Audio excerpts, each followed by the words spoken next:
UTBK modul pejuang 3, persiapan UTBK 6. Baik, sebelum kita mulai, mari kita berdoa dulu. Berdoa, dipersilahkan.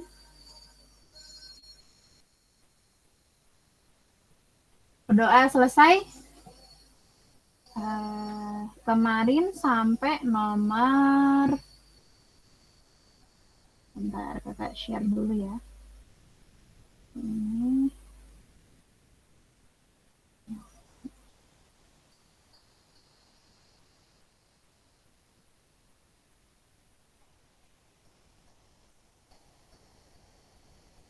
Kemarin sudah sampai nomor 9 kalau nggak salah ya. Iya. Kemarin sampai nomor 9 berarti sekarang nomor 10. Kalau di kalian berarti nomor 29-30 ya berarti ya. Oh yang nomor 8 belum ya? Nomor 18 kemarin, 28 kemarin belum ya. Jadi kita bahas hari ini nomor 28. Nomor 28 itu diambil dari soal UTBK 2019. Sudah kelihatan ya share screen-nya? Udah, Kak. Oke. Sebuah beban bermassa M digantungkan pada ujung sebuah tali ringan dengan panjang L.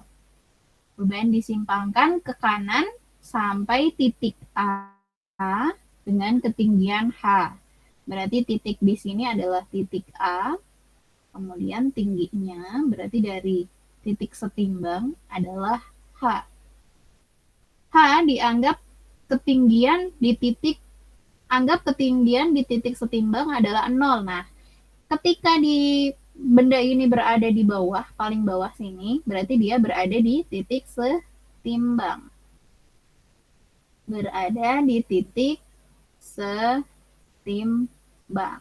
Nah, kita anggap titik setimbang ini adalah 0, berarti tingginya diukur dari permukaan titik setimbang ini ya ke atas. H. Kemudian dilepas sehingga berosilasi, bergerak ke kiri, ke kanan, terus balik lagi, berosilasi. Percepatan gravitasi di tempat tersebut adalah G. Apabila beban berhenti sesaat di titik B, berarti katakanlah yang di sebelah kiri ini adalah titik B, di sebelah kiri titik setimbang, energi mekanik dan energi potensial berturut-turut. EM dan EP itu adalah energi mekanik dan energi potensial. Serta energi mekanik di B sama dengan energi potensial di A. Pernyataan yang benar adalah titik-titik. Nah, mari kita ulas. Ini adalah materi gerak harmonik sederhana yang dipadukan dengan konsep usaha dan energi. Jadi pada pergerakan bandul matematis, ini termasuk bandul matematis ya, atau ayunan sederhana. Nah, gerakan pada ayunan sederhana, kita menerapkan konsep energi mekanik, hukum kekekalan energi mekanik. Hukum kekekalan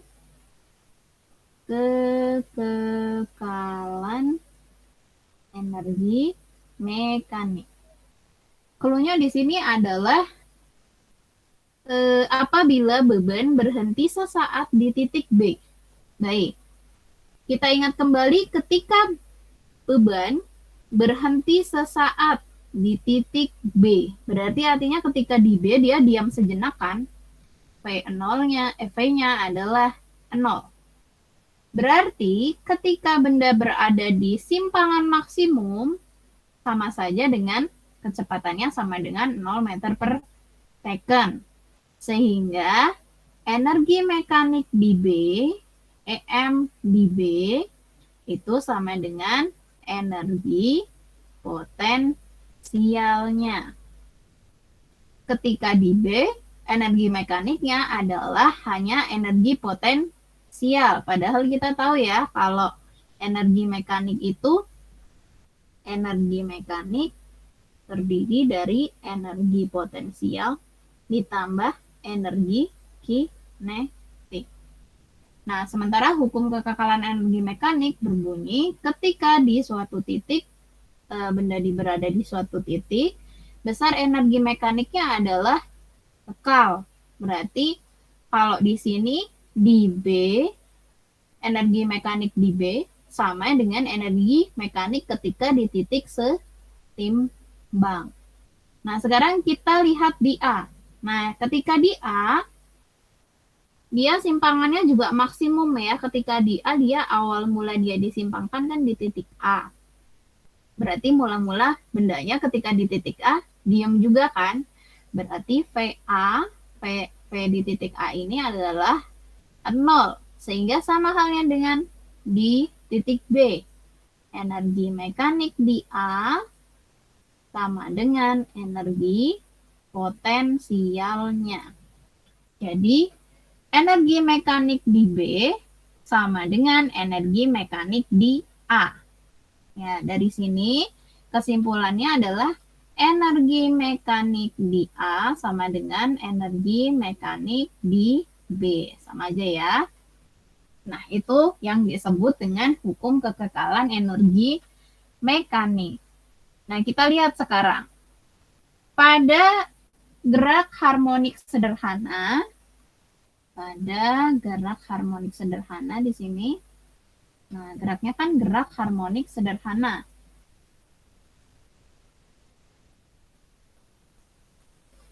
Pada gerak GHS, kita abaikan gesekan udara. Nah, abaikan gesekan udara. Ada, tapi tidak usah dianggap. Jadi pada GHS itu abaikan gesekan udaranya. Sehingga energi mekanik di A dan energi mekanik di B itu adalah sama. Jadi karena gesekan udaranya diabaikan, energi mekanik di A sama dengan energi mekanik di B. Jadi kalau energi mekaniknya bertambah di titik A, berarti opsi A salah ya. Opsi A-nya salah. Energi mekaniknya adalah besarnya sama. Karena kita mengabaikan gesekan udara. Jadi yang B, gesekan udara diabaikan. Benar ya? Berarti kemungkinan jawabannya adalah yang B. Mari kita lihat opsi C, D, dan E. Nah, energi potensial di titik tinggi titik B lebih besar dari H. Baik. Yang C kalau ada hubungannya dengan ketinggian berarti kita berbicara energi potensial. Di mana EP sama dengan MGH ya. Jadi beban berhenti sesaat, maka energi potensialnya adalah maksimum tadi ya di titik A dan titik B. Berarti sekarang kita lihat energi potensial di A, apakah sama dengan energi potensial di B? Apakah sama dengan energi potensial di B? Ketika di titik setimbang, nah berarti di sini ya, ketika di titik setimbang, berarti kalau di titik A dan B ada yang maksimum adalah energi potensialnya, kapan energi kinetik maksimumnya? Ketika benda berada di titik setimbang. Ketika benda di titik setimbang, energi kinetiknya adalah maksimum. Jadi gerakan ketika A ke B itu dilepaskan, berarti bendanya ketika dilepaskan dari posisi A ke titik setimbang, itu berlaku gerak jatuh bebas ya. Nah, pada gerak jatuh bebas. Jadi, EK kan kita tahu, EK di titik 0 kan maksimum setengah M V0 kuadrat. V0-nya ini kakak anggap ketika dia berada di titik setimbang ya di sini. Nah, jadi ketika di titik setimbang berlaku gerak jatuh bebas. Jatuh bebas, di mana dia bergerak tanpa kecepatan awal. Jadi ketika di A kan V0-nya 0 nih. Jadi ketika diluncurkan kan kecepatan awalnya 0. Sehingga berlaku K sama dengan V0T plus setengah GT kuadrat. Ya, setengah GT kuadrat. 2GH. Bentar. Oh, pakai yang ini. Pakai yang P0 kuadrat sama dengan PT kuadrat, maaf, PT kuadrat sama dengan V0 kuadrat plus 2GH. Ini persamaan GLBB ya. Nah, pada gerak jatuh bebas, V0-nya kan tadi 0. Sehingga VT-nya sama dengan PT kuadrat sama dengan 2GH. Sehingga V-nya sama dengan akar 2GH. Nah, ketika di titik 0, berarti kita masukkan saja ke energi kinetiknya. EK0 sama dengan setengah mV kuadrat. Ya kan? Nah, V kuadratnya dimasukkan dari V yang kita peroleh ini. Akar 2GH. Sehingga setengah mV kuadrat, berarti akarnya hilang ya. 2GH. Jadi tinggal MGH.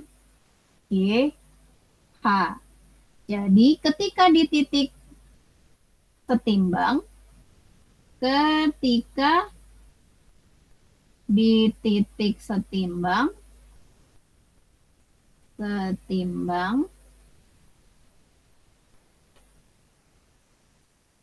sama dengan energinya sama dengan M dikali G dikali H. Jadi energi di titik setimbang sama dengan MGH, sehingga opsi E salah ya. Energi kinetik di titik setimbang kurang dari MGH, salah ya. Harusnya sama dengan. Kalau yang C dan D, nah tadi kan disebutkan energi mekanik ketika di A dan di B itu kan sama. Berarti EMA sama dengan EMB. EPA sama dengan EPA ditambah EKA sama dengan EPB ditambah EKB. Ketika di posisi A dan B, kecepatannya 0, sehingga energi kinetiknya 0, sehingga berlakunya EPA sama dengan EPB.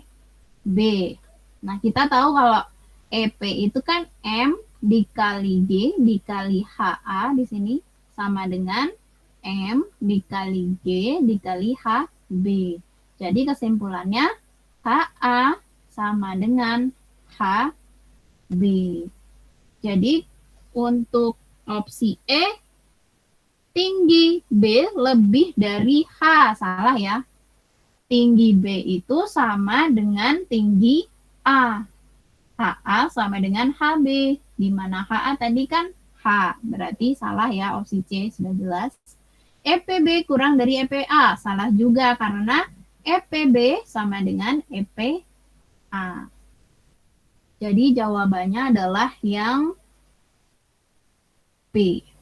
Gesekan udaranya diabaikan. Untuk soal nomor 18, ada 18 lagi. 28, ada yang mau ditanyakan, teman-teman?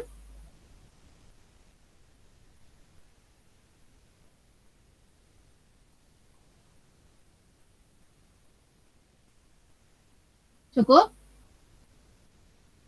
Nomor 28.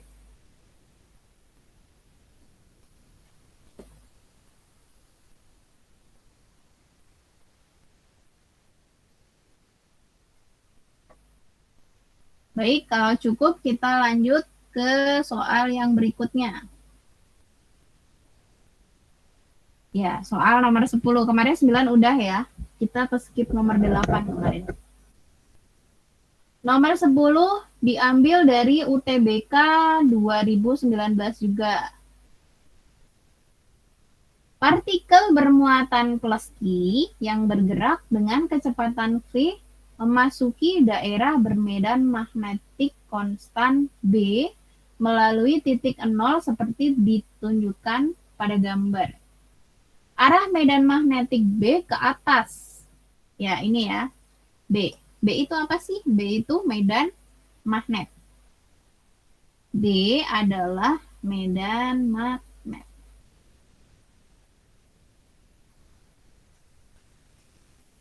Satuannya Tesla. B adalah medan magnet, satuannya adalah Tesla. Kemudian yang ditanyakan, sesaat setelah melewati titik O, gaya yang bekerja pada partikel sama dengan titik-titik. Disuruh mencari gaya yang bekerja pada partikel. Baik, kita ingat kembali ya. Di sini ada medan magnet, berarti kita berbicara tentang induksi elektromagnet.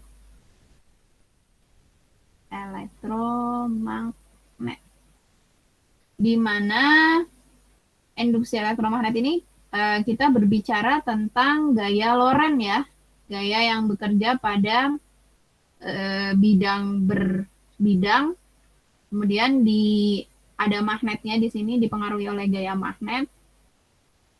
Nah, gaya yang bekerja di sini adalah gaya Lorentz. Gaya Lorentz itu ada dua. Gaya Lorentz di partikel bermuatan, misalnya proton atau elektron, itu partikel bermuatan. Gaya Lorentz-nya, F Lorentz-nya sama dengan Q B V sin theta. Q B V sin theta, di mana tetanya adalah sudut antara B dan V. V adalah kecepatan partikel, kemudian kalau yang B adalah tadi medan magnet. Q sendiri adalah muatan partikel, apakah dia positif atau negatif. Kemudian yang kedua ada gaya Lorentz pada kawat, juga ada. Pada kawat lurus. Nah, F Lorentz-nya, FL-nya adalah B, I, L, sin theta. Nah, kalau theta di sini, theta adalah sudut antara medan magnet dan arah arus listrik atau I. Jadi, untuk soal ini kalau kakak gambarkan, ini kan ada partikel bermuatan nih V ke arah O. Ke arah titik O, ini V-nya.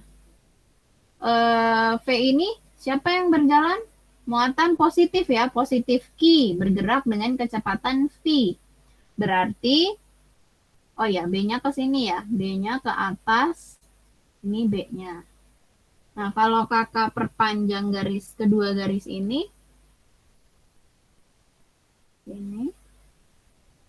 dan V-nya kita perpanjang ke sini. Nah, ini kan 60 nih sudutnya.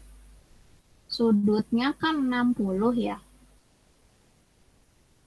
60 derajat dengan apa sih Kak? Ini namanya normal, garis normal. Garis normal. Nah, dia membentuk sudut 60 derajat dengan garis normal. Berarti kalau pada partikel bermuatan, T Theta itu adalah sudut di antara medan magnet dan arah gerak partikel. Jadi sebenarnya sudut yang kita cari adalah yang ini dia. Ini tetanya. Sudut antara B dan V. Sehingga sudutnya adalah sama dengan berapa tuh sudutnya? Tetanya sama dengan 120. besarnya. Iya, pintar. 120 derajat. Nah, hasilnya kan 120 derajat. Berarti gaya Lorentz-nya FL sama dengan Q, B, V, sin 120 derajat. Sin 120 sama dengan berapa tuh?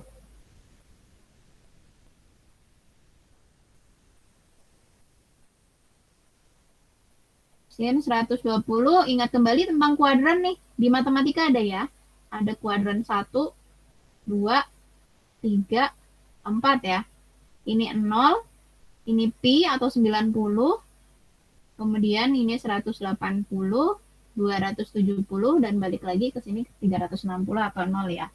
Berarti 120 ada di kuadran 2, yang mana nilai sinusnya adalah positif di sini. Kalau di sini yang positif adalah semua, all. Semuanya positif. Kalau di kuadran 2 yang positif adalah nilai sinnya. Kalau di kuadran 3, all sin tangan ya. Kan? Kalau di kuadran 4 yang positif adalah cos-nya. Sehingga kalau 120 nilai sinusnya adalah positif, berarti sama saja dengan sinus 60 ya. Ini. FL-nya berarti Q, B, V, sin 180 dikurangi 60 tadi kan.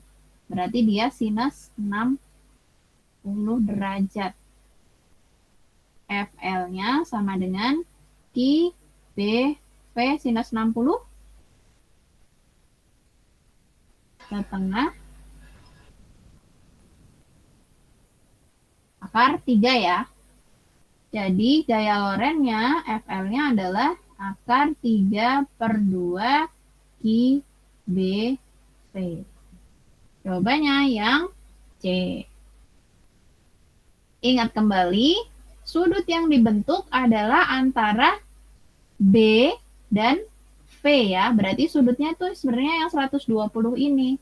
Oleh karena sinus 120 itu positif atau sama dengan sinus 60 derajat. Jadi sebetulnya bukan yang 60 ini, tapi 120. Tadi kita cari ya, 180 dikurangi 60.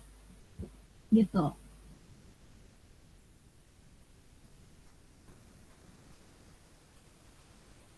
Nomor 20 ada yang ditanyakan, 30 ada yang ditanyakan.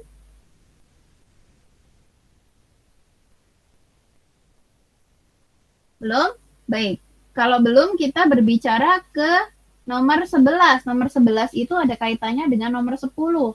Nah, kalau nomor 10 tadi untuk menentukan berapa besarnya gayanya, kalau di nomor 11 kita menentukan bagaimanakah dia lintasan yang dibentuk ya. Lintasan yang dibentuk oleh siapa nih, medan magnet. Bagaimanakah lintasan yang dibentuk? Nah, pada partikel bermuatan di sini tadi kan jika terdapat sudut, tadi ada sudutnya kan 60. Jadi jika B dan V itu membentuk sudut, jika medan magnet B dan V itu membentuk sudut,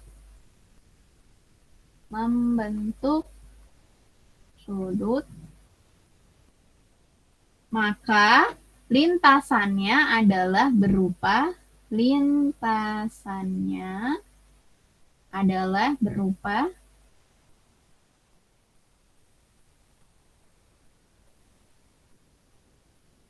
bentuk spiral. Bentuk solenoida atau spiral. Nah, jika B dan V itu membentuk sudut, lintasannya adalah berbentuk solenoida dengan catatan sudutnya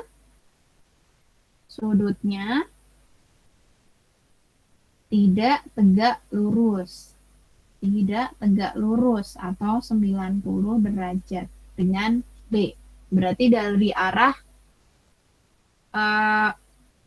R sama O nih. V-nya kan R ke O. Berarti nggak bisa dia ya.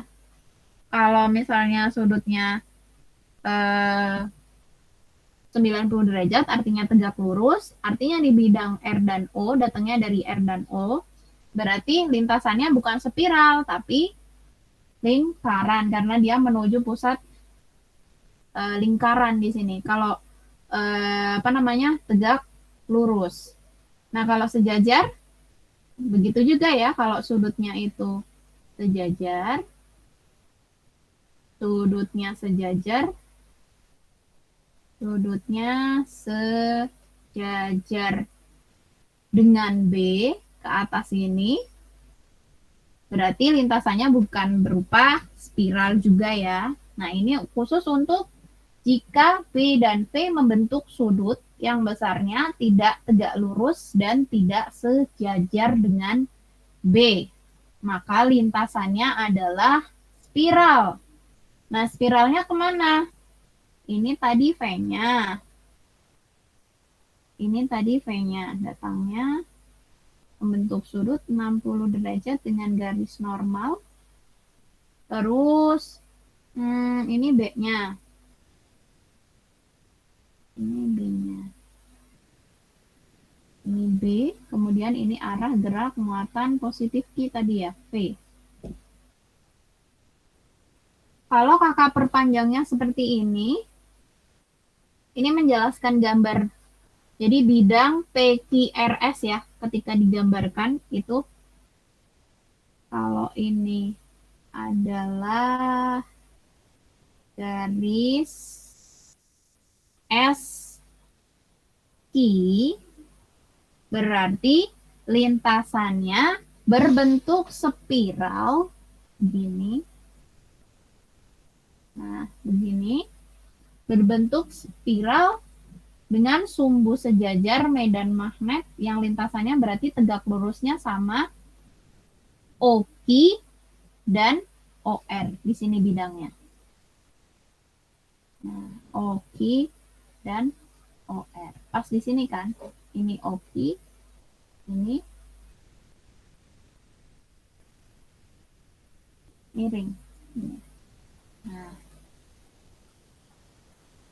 OQ dan OR. Jadi jawabannya adalah solenoida dengan sumbu tegak lurus bidang yang dibentuk oleh garis OQ dan OR. Bidangnya yang mana? Bidangnya berarti OQR. Ini dia bidangnya. Sehingga jawabannya adalah yang B. Kalau yang C enggak ya. Solenoida dengan sumbu sejajar arah kecepatan awal. Enggak sejajar ya. Kalau sejajar berarti dari sini dia. Bukan. Lingkaran bukan ya. Kalau tegak lurus baru dia lintasannya lingkaran. Elips tidak. Jadi yang benar adalah yang B. Nah, nomor 10, nomor 11 itu di UTBK 2019 dia satu soal tapi 2 pertanyaan. Tadi nomor 10 mencari gaya Lorentz-nya, kemudian nomor 11.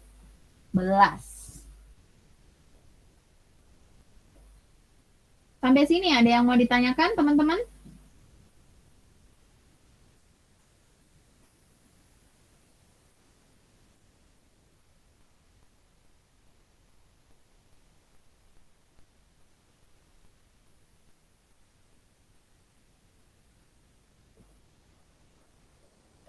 Cukup? Kita lanjut ke nomor berikutnya. Nomor 12. Sebuah koin logam jika dicelupkan ke dalam cairan A dengan massa jenis 0,8 gram per cm kubik mengalami gaya ke atas sebesar FA.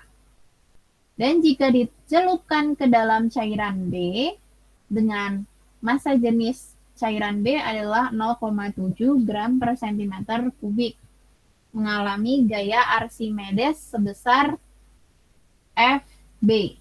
Yang ditanyakan adalah perbandingan gaya FA dan FB. Nah, asumsinya di sini dicelupkan berarti semua bagian terendam ya, berarti semua volume koinnya itu terendam ke dalam fluida. Misalnya ini wadahnya, ada wadah ini A, kemudian di sini ada B. Kemudian koin A dan koin B, koin sejenis ya, asumsinya adalah koin sejenis, dimasukkan ke dalam masing-masing fluida, yang satu row A, yang satu row B. Nah, dicelupkan berarti semuanya, semua volume benda ini masuk ke dalam fluida. Diketahui di sini row A adalah 0,8.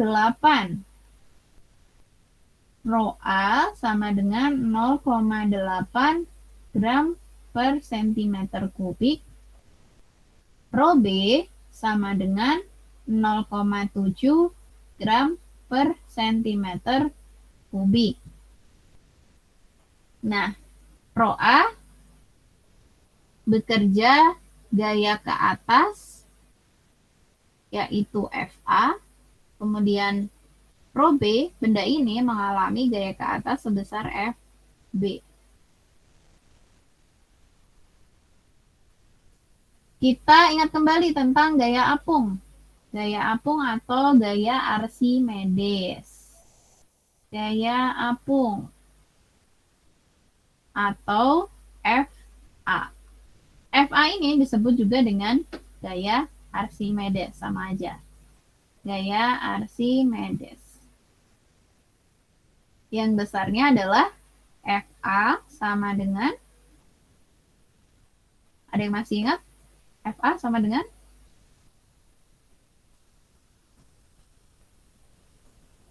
Apa? Rho GV ya, Kak? Iya, pintar. Rho GV. Di mana Rho adalah massa jenis. Rho adalah massa jenis fluida.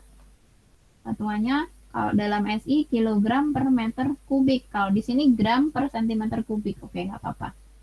Kemudian G adalah gravitasi, percepatan gravitasi. Meter per second kuadrat. Kemudian V adalah volume. Volume benda yang tercelup ke dalam fluida. Ke dalam fluida. Satuannya adalah meter kubik. Nah, gaya ke atas besarnya Rho GV. Nah, kita asumsikan tadi volumenya tercelup semua ya di sini.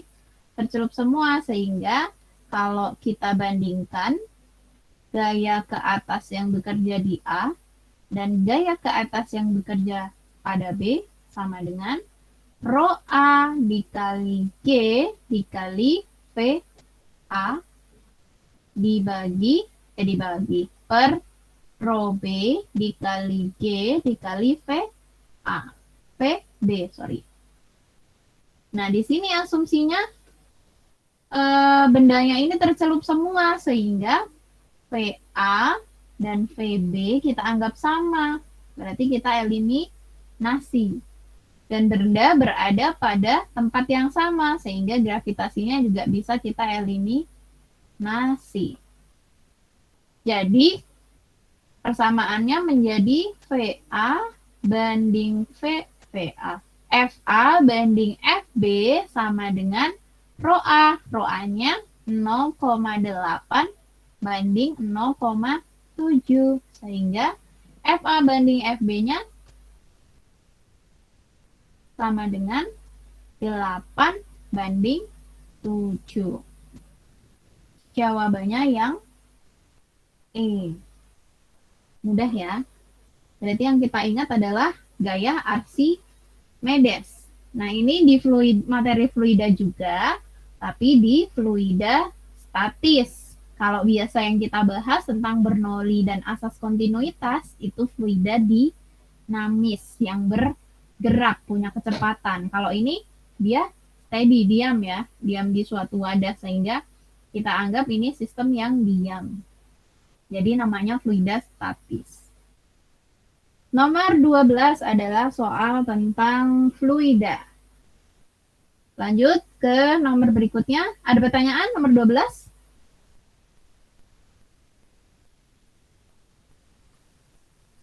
Cukup? Baik, nomor selanjutnya nomor 13. Perambatan bunyi di dalam suatu gas boleh dimodelkan sebagai proses adiabatik di alam. Boleh dimodelkan. Kalimatnya tingkat tinggi ya, boleh dimodelkan itu maksudnya adalah perambatan bunyi dalam suatu gas bisa dicontohkan. Contohnya adalah proses adiabatik di alam gitu ya maksudnya. Untuk gas ideal dengan 3 derajat kebebasan. Perubahan cepat rambat bunyi ketika tekanan digandakan pada massa jenis yang tetap adalah titik-titik. Nah, ini tentang cepat rambat bunyi pada medium. Cepat rambat bunyi pada medium. Cepat rambat bunyi pada medium.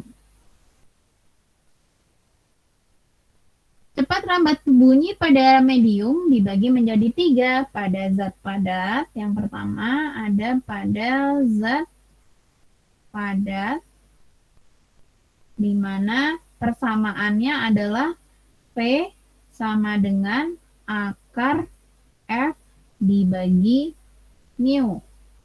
Di mana V adalah cepat rambat bunyi, kemudian F adalah gaya yang bekerja atau satuannya Newton. Kemudian mu adalah satuan massa per satuan panjang. Sama dengan kilogram per LLL meter. Satuannya kilogram per meter. Nah, mu ini disebut juga dengan rapat massa. Rapat massa atau kerapatan. Nah, pada benda padat, cepat rambat bunyi itu ditentukan dari akar F per mu. Mu-nya adalah massa per satuan panjang. Nah, itu pada benda padat. Kemudian pada benda cair, pada zat cair, cepat rambat bunyinya ditentukan dari V sama dengan akar B per rho. B itu apa? B adalah modulus bulk. Modulus bulk, bukan Hulk ya, bulk. Modulus bulk, yaitu perbandingan antara gaya per satuan luas atau disebut juga dengan tekanan. Kemudian rho adalah massa jenis zat cair, yaitu kilogram per meter kubik. Kilogram per meter kubik. Itu untuk zat cair. Satu lagi pada zat gas. Nah, ini yang kita bahas ya. Pada zat gas. Cepat rambat bunyi di udara, V ditentukan akar gamma RT per MR. Di mana R adalah tetapan gas, tetapan molar gas, Joule per mol Kelvin. Kemudian T adalah suhu Kelvin ya. Kemudian MR itu massa 1 mol gas. Massa 1 mol gas. Nah, sekarang gamma. Gamma di sini adalah konstanta Laplace. Nah, gamma ini adalah konstanta Laplace. Konstanta Laplace itu ditentukan dari apakah dia bersifat monoatomik, apakah dia gasnya monoatomik, apakah dia atomik. Nah, yang dimaksud dengan 3 derajat kebebasan adalah gas dengan sifat diatomik atau poliatomik.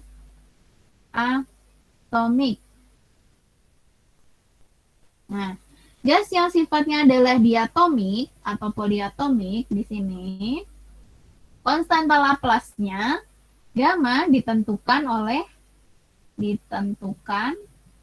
oleh suhu. Apakah dia termasuk suhu rendah, berarti gammanya sama dengan gamma rendah itu 5/3. Kalau gamma suhu sedang adalah 7/5. Kalau gamma suhu tinggi, gammanya sama dengan 9/7. Nah, ini yang dimaksud dengan 3 derajat kebebasan. Artinya pada gas diatomik, ini khusus diatomik atau poliatomik ya. Gammanya ditentukan dari suhu gas tersebut.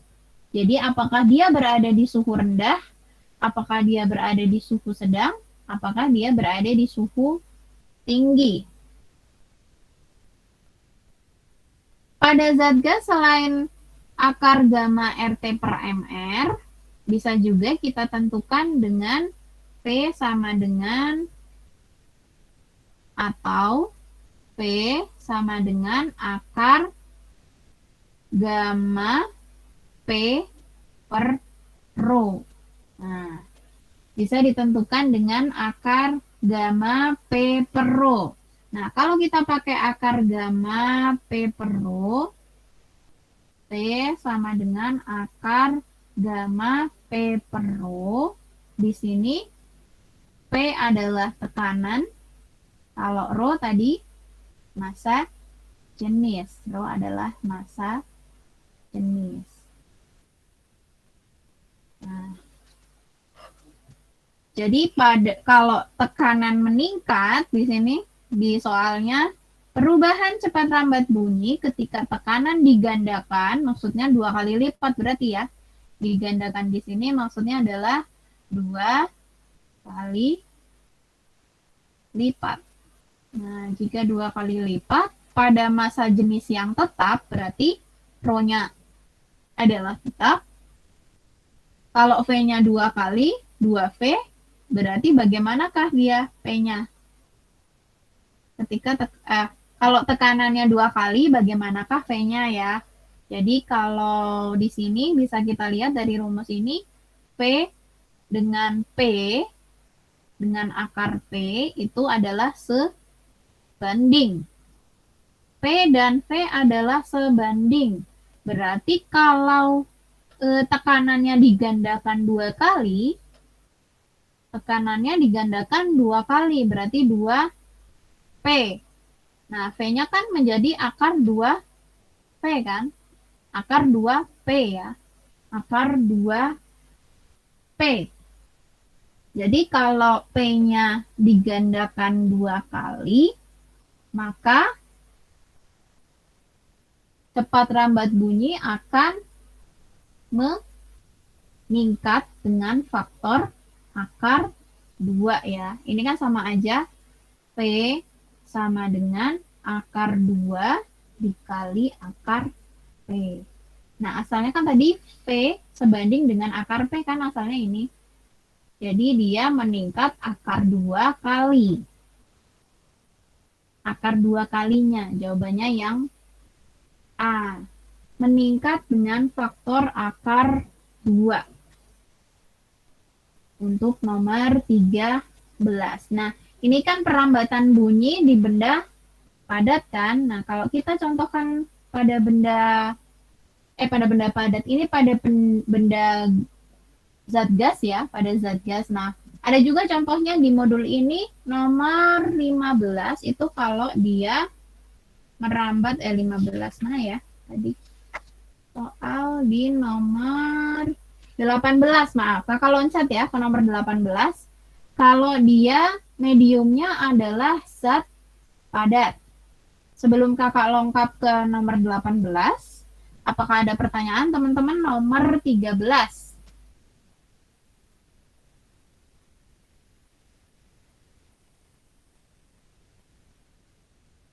Cukup? Nah, kalau ini rumus semua ya memang ya.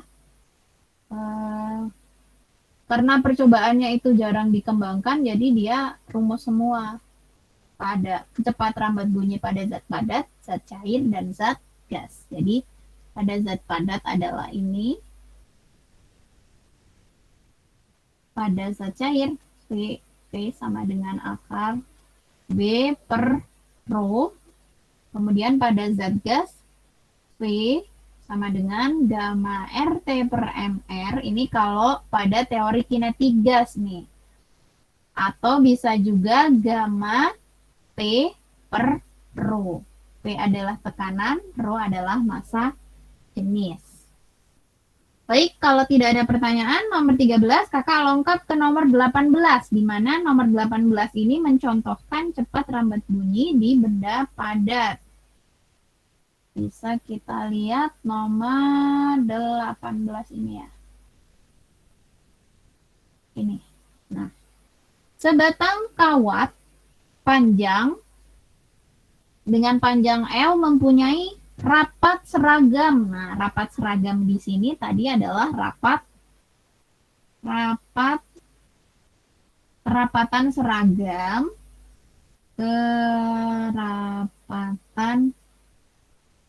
seragam, atau disebut juga dengan rapat massa, sama dengan rapat massa. Rapat massa ini tadi apa? Mu sama dengan massa per satuan panjang. Nah, sebatang kawat dengan panjang L mempunyai kerapatan seragam rho. Nah, kerapatan seragam itu kan massa per satuan panjang. Di sini dimisalkan dengan rho.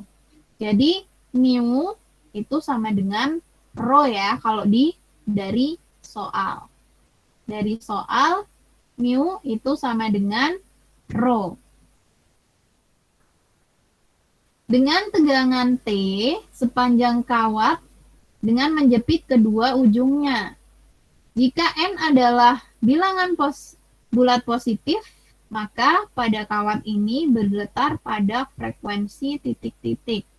Asumsinya berarti kalau ini ada kawat panjangnya L dijepit kedua ujungnya. Nah, kita misalkan dengan dawai atau senar gitar ya. Nah, itu kan kedua ujungnya dijepit ya, atas dan bawah itu dijepit, sehingga pada dawai,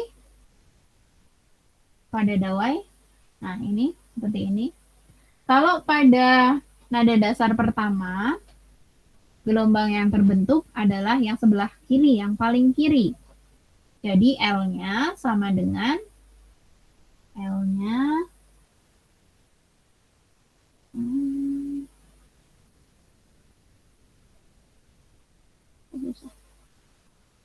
L-nya sama dengan berapa gelombang? Ini gelombang yang pertama, ini L0 dasar ya. Ini pertama, ini 2.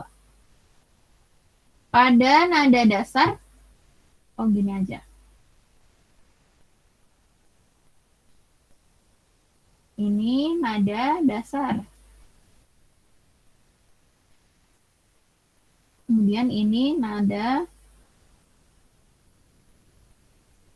harmonik pertama. Harmonik pertama. Kalau ini nada harmonik kedua. Nah, pada nada dasar, panjang gelombang yang terbentuk, lambdanya, atau kita sebut dengan lambda, sama dengan berapa gelombang ini namanya? Setengah. Iya, setengah L berarti ya, setengah L. Sehingga L-nya adalah sama dengan 2 lambda ya. Lambdanya. Lambdanya adalah, kebalik. L-nya maksudnya, L-nya sama dengan setengah lambda. Jadi, lambdanya sama dengan 2L. Ini nada dasar kita anggap N-nya berarti 1. N-nya berarti 1. Nada pertama maksudnya. Berarti ini per 1. Nah, pada harmonik pertama, L-nya sama dengan berapa lambda?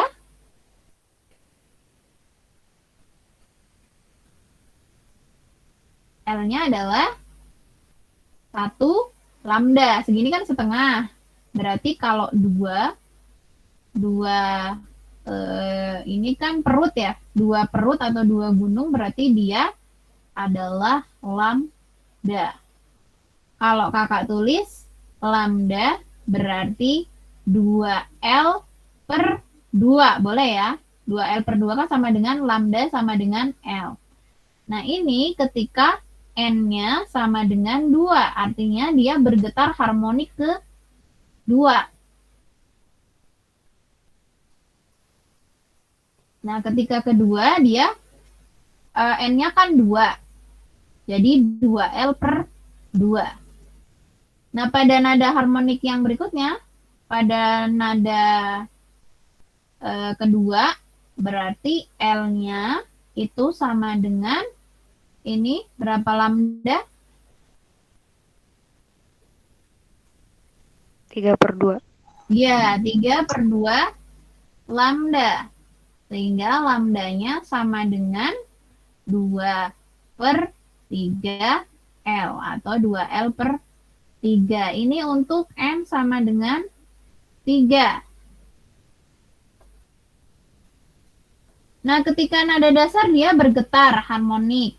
Terus kemudian ketika N-nya 2, dia bergetar juga. Ketika N-nya 3, dia bergetar harmonik juga. Jadi yang dimaksud N adalah bilangan bulat, berarti penyebutnya. Penyebutnya ini kan 1, 2, 3 merupakan bilangan bulat positif. 1, 2, 3. Jadi dia merupakan bilangan bulat positif. Nah, kita ambil misalnya pada nada dasar atau ketika dia bergetar harmonik pertama. Kalau ini bergetar harmonik kedua berarti N-nya 2. Bergetar harmonik ketiga. N-nya 3. Nah, pada nada dasar lambda kan 2L. Nah, kita balik lagi ke soal tadi. Ketika nada dasar, itu kan lambdanya adalah 2L.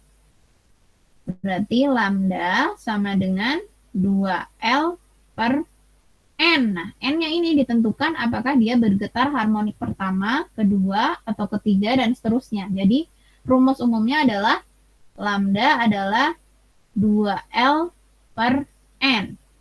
Berarti ini merupakan persamaan rumus umum panjang gelombang pada dawai atau kawat. Pada dawai atau kawat. Nah, ini rumus umumnya. Berarti kalau kita tahu tadi cepat rambat bunyi di benda padat, cepat rambat bunyi di benda padat adalah V sama dengan akar F per mu. Tadi mu-nya itu kan rho ya dari soal. Sehingga V sama dengan akar F per rho, di mana F-nya di sini tegangan T ya. Jadi V-nya sama dengan akar T per rho. Kemudian kita tahu cepat rambat bunyi, cepat rambat gelombang. Cepat rambat gelombang adalah P sama dengan lambda dikali F, ya kan? Lambda dikali F. Jadi kalau kita substitusi, ini kan V, ini juga V, jadi lambda F sama dengan akar T per rho. F frekuensi sama dengan akar T per akar rho dibagi ya. F sama dengan akar T per rho dibagi lambda. Atau kakak tulis gini, dibagi lambda. Nah, lambdanya kan kita tahu 2L per N. Sehingga F-nya sama dengan akar T per lambda. Lambdanya 2L per N dikali rho. Jadi F-nya sama dengan, kalau ini ditaruh atas, dia N akar T per 2L akar rho. Atau N per 2L akar T per rho. Ini adalah frekuensinya. Jadi jawabannya adalah yang B. Sampai di sini ada yang mau ditanyakan? Ini kita berbicara tadi tentang cepat rambat bunyi di 3 medium ya, padat, cair, dan gas. Ada pertanyaan teman-teman? Silahkan.